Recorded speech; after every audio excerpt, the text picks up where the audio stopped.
दोस्तों, ट्रैवलिंग एक ऐसी चीज़ है जो हमें दुनिया के अलग अलग कल्चर्स एक्सप्लोर करने का मौका देती है। लेकिन एक बात जो बार बार सामने आती है वो है इंडियन टूरिस्ट के अनसिविलाइज्ड बिहेवियर की, और इसमें नॉर्थ इंडियन टूरिस्ट का नाम काफ़ी प्रोमिनेंटली आता है। बट ऐसा बार बार होता क्यों है? And being a north Indian my self, किसी भी टूरिस्ट अट्रैक्शन में नॉर्थ इंडियन टूरिस्ट की कंप्लेंट क्यों आती है? अब इसका ये मतलब नहीं है कि हम जनरलाइज कर दें नॉर्थ इंडियंस को, लेकिन हाँ, हमें ये बात एक्सेप्ट करनी पड़ेगी, काफ़ी सारी शिकायतें हमारी तरफ से आती हैं।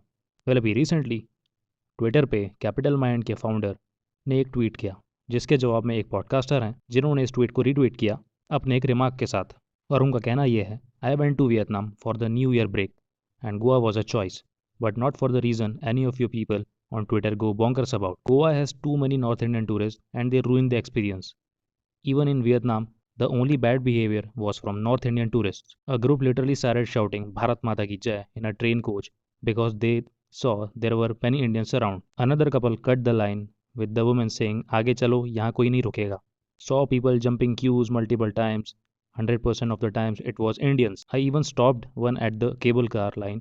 और जब उन्होंने उसे रोकने की कोशिश की तो उसमें से एक ने कहा हमारे पास स्पेशल पास है। और ये कोई हम नई बात नहीं सुन रहे हैं। अगर तुम कोई भी यूट्यूब वीडियो उठा के देखो तो लोगों का कहना है कि सबसे ज़्यादा परेशान वो चाइनीज़ टूरिस्ट से होते हैं और उसके बाद इंडियंस। वेल, ये तो बस एक एग्जांपल है।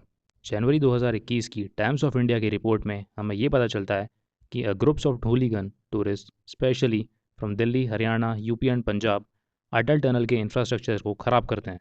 वो ना सिर्फ प्लास्टिक वेस्ट फेंकते हैं बल्कि सिक्योरिटी इंस्ट्रूमेंट्स को भी नुकसान पहुंचाते हैं। इनमें से कुछ टूरिस्ट तो फायर हाइड्रेंट ग्लास बॉक्स को भी तोड़ देते हैं, तो कुछ बीच टनल में गाड़ी रोककर सेल्फी लेते हैं, और कुछ तो बीच सड़क में नेचर की कॉल को भी उठाते हैं। Many tourists were seen sitting on the roof of vehicles and sometimes vehicles running with all doors wide open. इन्हीं सब irresponsible behavior की वजह से BRO को टनल की स्पीड लिमिट 80 से 60 किलोमीटर पर आवर करनी पड़ी। अभी रिसेंटली द प्रिंट की रिपोर्ट के अनुसार Goan tourism is changing, people don't want mini bus tourist. यहाँ मिनी बस टूरिस्ट का मतलब लोअर मिडिल क्लास टूरिस्ट से है। वेल, मैं ऐसा नहीं मानता, बिकॉज रिच हो या लोअर मिडिल क्लास, गोवा कई साल से सबको केटर करता आ रहा है और यहाँ सबके लिए कुछ ना कुछ है एंजॉय करने के लिए। बट जब मैं लोगों के ओपिनियन देखने के लिए कमेंट सेक्शन खोला तब मालूम चलता है कि यहाँ बहुत सारे लोग हैं जिनको नॉर्थ इंडियन से, स्पेशली दिल्ली के टूरिस्ट से काफ़ी ज़्यादा इश्यूज़ हैं regarding behaviour with the localites, with the staff and basic hygiene issues.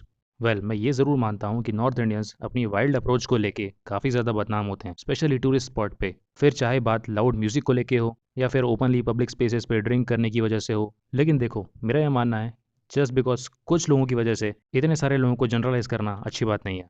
Yes, we do have some issues, and instead of fighting कि नॉर्थ इंडियन टूरिस्ट ऐसे हैं या साउथ इंडियन टूरिस्ट ऐसे हैं, we should collectively come and try to solve this issue, जिसमें travel education एक बहुत बड़ा पॉइंट है। देखो, इसमें सबसे बड़ी प्रॉब्लम अवेयरनेस की है। बहुत लोगों को बेसिक ट्रैवल एटिकेट्स के बारे में पता ही नहीं होता, जैसे कि लाइन में लगना, क्यूज़ मेंटेन करना या पब्लिक प्लेसेस पर साइलेंस मेंटेन करना।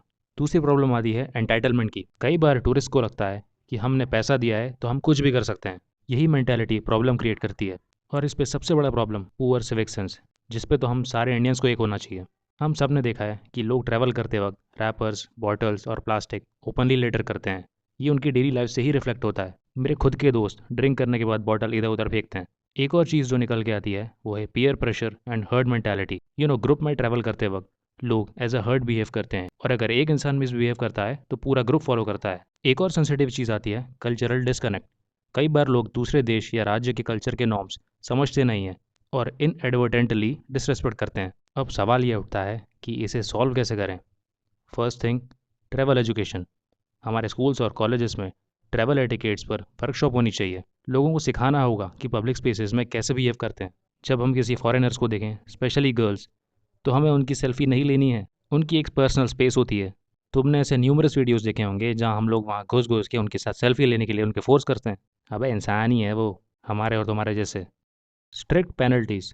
लिटरिंग या बैड बिहेवियर के लिए स्ट्रिक्ट पेनल्टीज़ होनी चाहिए, जैसे कि फाइन्स या entry bans at tourist spots. Learn from other cultures. जब आप किसी नए प्लेस पर जाते हो, उनका कल्चर और नॉर्म समझने की कोशिश करो। उनसे सीखना एक अच्छा तरीका है अपना बिहेवियर इंप्रूव करने का। Travel groups with guides. Guided tours organise करना एक अच्छा आइडिया है।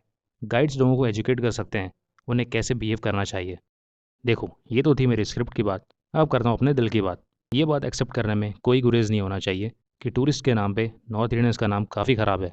हर वीडियो के कमेंट सेक्शन में जो मैंने यहाँ निकाले हुए हैं, और काफ़ी तो मैं पोस्ट भी नहीं कर सकता, हर जगह हमें या तो अनसिविलाइज्ड बोला जाता है या मैनरलेस। इसका ये मतलब नहीं है कि बाकी स्टेट्स में कुछ इश्यूज़ नहीं होते, लेकिन नॉर्थ साउथ डिबेट छोड़ के अगर हम कलेक्टिवली एज एन इंडियन सोचें तो इन सब में हमारा ही फ़ायदा है। याद रखो, littering is not cool, publicly सबको अब्यूज़ करना इज़ नॉट कूल। उसके लिए मेरा कमेंट सेक्शन खुला है, अगर वीडियो पसंद ना आए तो, अगर अच्छी लगी तो शेयर करो। बाकी आई गेस सब्सक्राइब तो तुमने कर ही लिया होगा।